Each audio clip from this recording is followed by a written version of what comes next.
Hey guys, welcome back to my channel where I talk about the NWSL, women's soccer, just soccer, only soccer. In this video/podcast, I'll be discussing the Game 1 international friendly between the US women's national team and South Africa's women's national team. After a dismal performance from the US in the 2023 World Cup, and after being knocked out early by Sweden, it's great to be back in covering the US women's national team again. If you don't already know, Vlatko Andonovski resigned as head coach of the national team, and U.S. Soccer is currently looking for a new permanent head coach. For now, though, Twila Kilgore will be acting as interim head coach.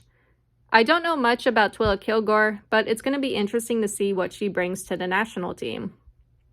I do like that she called up Mia Fishel and Jaden Shaw in regards to Kat Macario, because I know a lot of people on Twitter have been asking.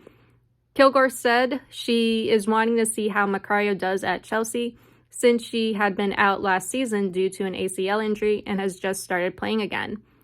That's fine, that's perfectly understandable. Emma Hayes is definitely going to be getting a lot of use out of Macario at Chelsea. I think once Macario and Fishel get adjusted to one another at Chelsea, we could see a good attack partnership between them. When it comes to the U.S. women's national team, it's going to be interesting to see how these attacking partnerships form and develop, because something that was very noticeable with the national team in the World Cup and leading up to the World Cup was the lack of chemistry and connection in the attack. It's great that young players are getting called up, but the challenge for Kilgore is to build the team's attacking chemistry and getting them to connect where it counts.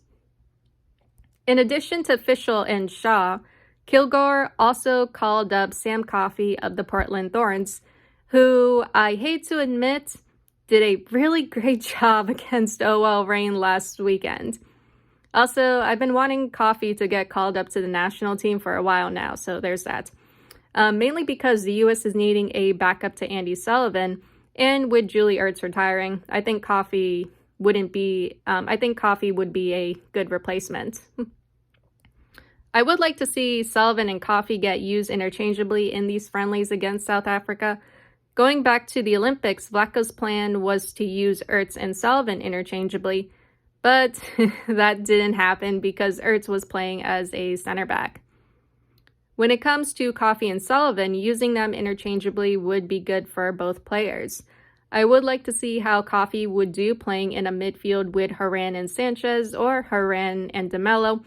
Or if we really want to try something out, we could go Coffey, Sanchez, and DeMello. We could also go double six with Coffey and Sullivan, but depending on how South Africa decides to play, I think 1-6 is better for now. I don't think we'll be needing two, but we'll have to see. When it comes to the U.S. backline and defense, Naomi Girma and Emily Fox are solid in the backline. We get to see that in the World Cup. But hopefully in these friendlies, we'll see Huerta a little more. Huerta along with Alana Cook, Tiana Davidson, or Casey Kruger. The backline and defense should be all right in this match. I think there will be moments where South Africa is threatening and dangerous, like in transition or doing through balls and making runs. But our defenders should be able to handle those just fine. When it comes to the World Cup, something I noticed particularly in the match against Sweden was the support in the defense from the midfield. I know Sullivan and Horan often drop back a lot to support the backline, and I would like to see that continue, but from other players in the midfield. When it comes to South Africa, they're a good team. During the World Cup, they were in a group with Sweden, Argentina, and Italy. South Africa lost to Sweden in a tight game, drew to Argentina, and won against Italy, which surprised everyone for some reason, because honestly, Italy hasn't been good at all leading up to the World Cup. Hell, they weren't even good in the Women's Euro last year. Anyway, South Africa and Sweden would move on to the knockout stages, and South Africa would be knocked out by the Netherlands. I watched a little bit of South Africa's match against the Netherlands, and it was mainly the Netherlands controlling and attacking. I think the U.S.'s possession in this match will be all right regardless of who's in the midfield, but once again, the attack is needing to connect in the box. Getting this U.S. team to connect and play together is something this team is needing to work on. Granted, it's not going to happen overnight, especially with the new additions, the new coach, a new game plan, and so on, but hopefully this will be a new beginning for the U.S. women's national team. That all being said, let's get into the lineup for this match. So the lineup. Not sure what formation we're going with, so I'll just say 4-3-3 or 4-2-3-1. We have Alyssa Nair in the goal. For defenders, Naomi Girma, Alana Cook, Crystal Dunn, and Emily Fox. For midfielders, Emily Sonnet, Julie Ertz, and Lindsay Horan. And for forwards, Lynn Williams, Alex Morgan, and Trinity Rodman. And here are the substitutes. I'm slightly annoyed about Fischel, Huerta, and Purse not being in this one. I was really excited for Fischel and was looking forward to seeing her. But maybe her, Huerta, and Purse will be selected for the next friendly. Interesting lineup though. It's good to see Alana Cook in the back line, especially since she wasn't able to get any minutes during the World Cup. When it comes to the back line, I think they'll be okay in this match. Again, I can see the U.S. being able to maintain possession and control in the midfield, especially when the midfield has Ertz, Horan, and Sonnet. Speaking of Sonnet, I guess Sonnet in the midfield is going to be a regular thing now. Granted, Sonnet did really well in the midfield in the U.S.'s World Cup match against Sweden. I was honestly really impressed with how she did there.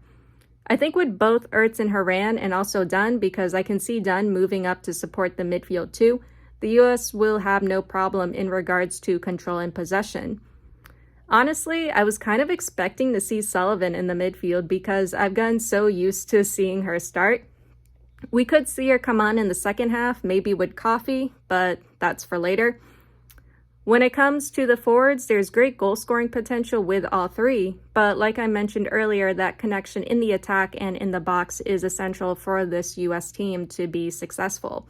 Hopefully, we'll be able to see that in this match. I'm going to try and go into this open-minded and not as critical, but I'll mainly be focusing on the U.S. midfield and attack. That all being said, let's get into the first half. So the first half, we are off. 1 minute, Ertz sends it up, kicked away. Rodman, Horan, kicked away. U.S. corner kick. I know it's been a while and I'm having like a really bad brain fart, but has Horan always taking corners? For some reason, I can't remember. Ball sent in, lands in front of goal, cleared before Cook and Williams could get on that. U.S. foul in the box. Horan is pressuring, but I want to see more of that from Morgan, Williams, and Rodman. 2 minutes, Williams' attempt from D goes over. 3 minutes, Williams cross, Morgan can't get on it, cleared. That was a good cross from Williams. There's some pressure from Morgan. Sonnet with a recovery. Ball kick back to Nair. 4 minutes, South Africa down the U.S. left wing goes out. Ball up to Williams goes out. 5 minutes, Cook miscommunication with Horan taking away. U.S. recovers. Ertz pass taken away. Ball to the U.S. right wing goes out. 6 minutes, Dunn pass almost taken away. 7 minutes, Rodman cross, Morgan touch attempt, cleared. Ball to the U.S. side, headed away by Fox. 8 minutes, ball taken away from Sonnet. 9 minutes, Horan, Dunn cross, Williams on the ball, cleared. Good recovery from Sonnet. 10 minutes, Dunn cross to Morgan, cleared. Horan cross, Rodman touch off to Ertz. Ertz attempt, deflected. 11 minutes, U.S. corner kick. I still can't remember Horan doing corners. I don't know why. Ball sent in, headed away. South Africa counterattack, cut off. 12 minutes, Horan up to Morgan. Morgan shoved from behind, no foul. South Africa on the attack, U.S. recovers. 13 minutes, Williams touch into the box, cleared. Ball to the U.S. side, headed away. Williams, Dunn cross, cleared. 14 minutes, South Africa making a run. Nair off her line. South Africa player beats Nair. Ball already went out of play and offsides though. Ball up for Horan, not on the same page, kick back to the keeper. 15 minutes, long ball to the U.S. box, headed away by Girma, U.S. recovers. 16 minutes, Morgan touch, taken away. Williams fouled, U.S. free kick. 17 minutes, ball sent in, headed away. 18 minutes, U.S. corner kick, Ertz header goes over. Girma recovers. Sonnet, Horan, taken away. 19 minutes, South Africa in the U.S. box, South Africa attempt goes wide. Cook, Fox, Rodman, cleared. 20th minute, U.S. corner kick, Ertz header, saved. Good save, though. That would be hard to see if you were a keeper. South Africa counterattack, bad giveaway from the U.S. South Africa attempt, Nair saves. Defense is concerning, especially in transition. 21 minutes, Haran up for Ertz, goes to the keeper. 22 minutes, ball to the US box. Fox on it, runs past the ball. South Africa recovers. South Africa attempt goes over. 23 minutes, Williams making a run, touched out. Rodman making a run. Rodman cross or attempt goes wide. Morgan couldn't be any more late for that. Rodman at the same time also had no support there. 25 minutes, Morgan touch cleared. South Africa counter. South Africa in the US box. South Africa attempt goes over. 26 minutes, South Africa corner kick, short, ball sent in, headed away. South Africa attempt from D goes over. 27 minutes, Fox cross, touched out, good recovery from Sonnet. 28 minutes, Morgan fouled, US free kick, Haran sends it in, caught by the keeper. 29 minutes, ball to the US box, Dunn and Sonnet recover. 30th minute, Ertz touch into the box, Morgan not on the same page, didn't go for it. 31 minutes, great Sonnet touch to Ertz. Ertz cross kicked away. 32 minutes, US corner kick. Ertz touch off to Williams. Williams header scores. US 1-0. From the replay, it looks like it was cleared off the line, but they're giving it as a goal for the US. Hey, we'll take it. 33 minutes, Haran, Morgan cross, Rodman scores. US 2-0. We'll take that one too. 34 minutes, US substitution, Ertz out, Sullivan in. Earlier than expected, but thank you to Julie Ertz for your service on the US Women's National Team. If you guys don't already know, Ertz is retiring from soccer. Anyway, 36 minutes, Cook fouls, but from the replay, the South Africa player tripped herself. 37 minutes, ball to the US box, headed away. South Africa fouls, South Africa yellow card, US ball. 39 minutes, ball to the US side, kicked away by Cook. Gurma, Williams cross, defended away. Morgan cross, deflected. 40th minute, US corner kick, Sullivan taking it. Ball sent in, Haran touch, right to Williams. Williams tap in, scores. US 3-0. Right place, right time. We're on a roll now. This is good. 42 minutes, Haran foul, South Africa ball. Ball to the US side, headed away. 43 minutes, Haran gets it taken away. Rodman up to Morgan. Morgan gets dispossessed. 44 minutes, ball to the US side, headed out, US ball. 3 minutes of added time. 45 minutes, ball to the US box, kicked away. 46 minutes, done. Haran played back. Sullivan dispossessed. Sullivan fouls, getting it back. Yellow card for South African player. From the replay, she tripped Sullivan while she was still on the ground. 48 minutes, Rodman cross collected by the keeper. Then whistle blown, first half ends. US 3-0. All right, so this is good. Bit of a slow start from the US, but after the first goal by Williams, the momentum definitely picked up because it was soon followed by Rodman getting a goal for herself, then Williams getting her second goal of the match. There's good movement and control in the midfield. Sonnet is still impressing me with her management of the midfield. Ertz and Haran also doing well. Same with Sullivan too. The connection between the midfield and attack is still good. I'm seeing good touches, crosses, and services. The attack is just needing to get on the end of them. The connection in the attack was a bit shaky at the start, but once they got more adjusted, it started to get a little better. I would say that the connection in the box is needing more work, but it's getting there, slowly. When it comes to the defense and back line, though, they're needing to do better responding to South Africa's counterattacks and transitions. Yes, the US had the most possession and control in this match, but in the first 30 minutes of the first half, South Africa had some good chances and were dangerous in and around the US box. The backline is needing to be more careful with this team because they're proving to be dangerous with the ball at their feet. Overall, this game is going well so far. For the US, that is. Going into the second half, I would like to see more services from the US along with more connection in the box. Now, let's get into the second half. All right, so the second half, we are off. US substitution, done out, Vignola in. I hope I'm pronouncing that right. 45 minutes, ball up to Morgan, kick back to the keeper. 46 minutes, Vignola, Haran, taken away. 47 minutes, Vignola, Williams gives it away. South Africa cross right in front of goal, no one there, US recovers. Yeah, that was very dangerous. 48 minutes, Vignola cross, Morgan touch, defended away. Rodman can't get on it. Horan collects. Off to Williams. Williams' attempt deflected. 49 minutes, U.S. corner kick, headed away. 50th minute, Williams on the ball, touched out. U.S. corner kick, Horan header, blocked. South Africa counter, South Africa cross, headed away.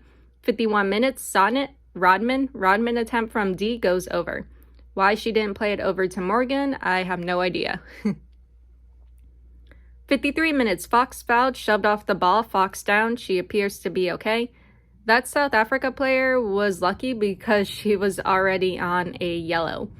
54 minutes, good recovery by Vignola. South Africa player down. Vignola took out her legs and fouled. 55 minutes, Horan fouled, brought down, U.S. ball. 56 minutes, Sonnet, Fox, Morgan, played back to Rodman. Rodman skies it. Horan fouls, grabbing, South Africa ball. 57 minutes, Rodman up to Morgan, taken away. South Africa cross, headed away. 58 minutes, Vignola cross, blocked. Good recovery by Vignola.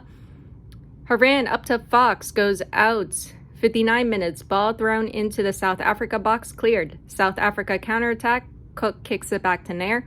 Horan pass taken away. 60th minute, Gurma in for Vignola. Passes it in for Vignola, offside, South Africa ball. 61 minutes, U.S. substitution, Horan and Morgan out. Sanchez and Hatch in.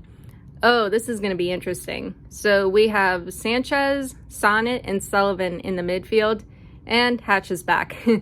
63 minutes, Gurma, Vignola cross kicked away. U.S. foul, South Africa ball. 64 minutes, Rodman cross taken away. Sanchez attempt from D, saved. Gurma recovers, back to Nair. Cook and Gurma under pressure, able to get it out. 65 minutes, U.S. foul, I guess South Africa ball. 66 minutes, Fox up to Williams, taken away. Sullivan almost gets it taken away near the U.S. box. Cook and Fox recovers.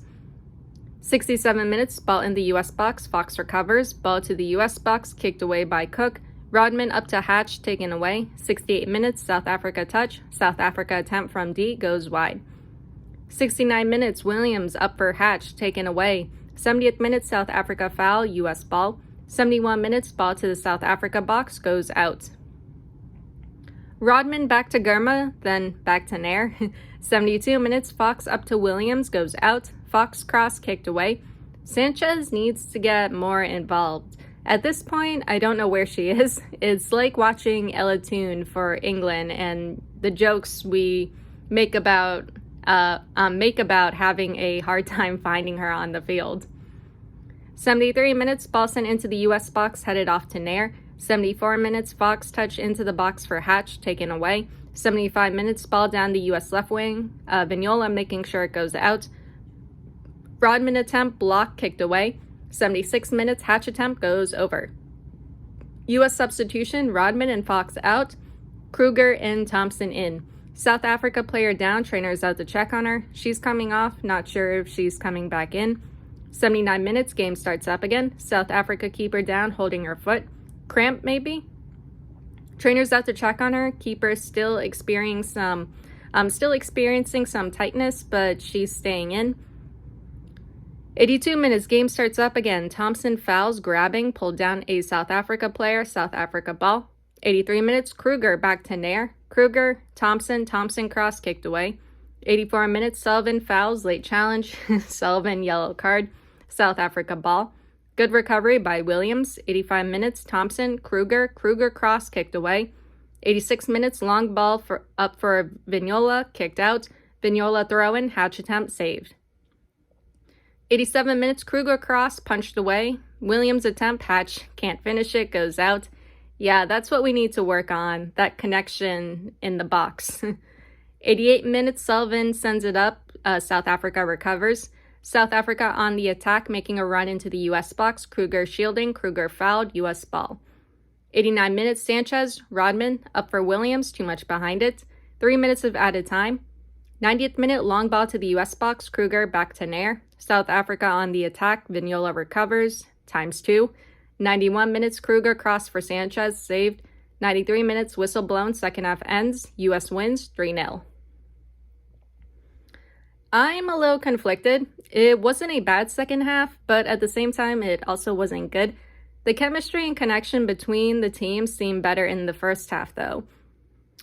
After the substitutes came on, you could see the lack of cohesion from the team, especially in the attack. With the substitutes, it might have interrupted the flow and rhythm of the game, and some of the players may not have been able to find their rhythm. It's not a big issue, it's just an indicator that the team as a whole is needing to adjust and get used to playing with each other. There are players who are used to playing with one another, but this comes down to the rest of the team. Sullivan and Sonnet were doing well when it came to keeping control of the midfield, but I feel like this team is needing to figure out what to do when Haran comes off. I think I would have liked to see more of Sanchez creating more touches and services and getting more involved in the attack. You notice Haran in the midfield pressing and getting involved in the attack, and I want to see more of that from Sanchez too. When it came to this second half, it's more evident that the US team is needing to work on their connection in the attack and in the box. There were services from the US, but players are needing to get on the end of those. At the same time, I think the team could have benefited more from long balls and passes behind the back line and attacking more on the wings. The US was trying to work the ball up the midfield or more centrally, but South Africa was doing a good job at staying tight and compact, making themselves impenetrable. If the US could do more plays out wide, then they should have an easier time breaking through South Africa's defense. Besides that, though, it was a good game and performance from the US. Obviously, there are things this team is still needing to work on, but overall, this was a good step in the right direction. Anyway, the US's second friendly against South Africa is going to be Sunday, September 24th at 5:30 p.m. Eastern Standard Time. That is all I have for you guys today or tonight, and I'll see you all in the next one. Later.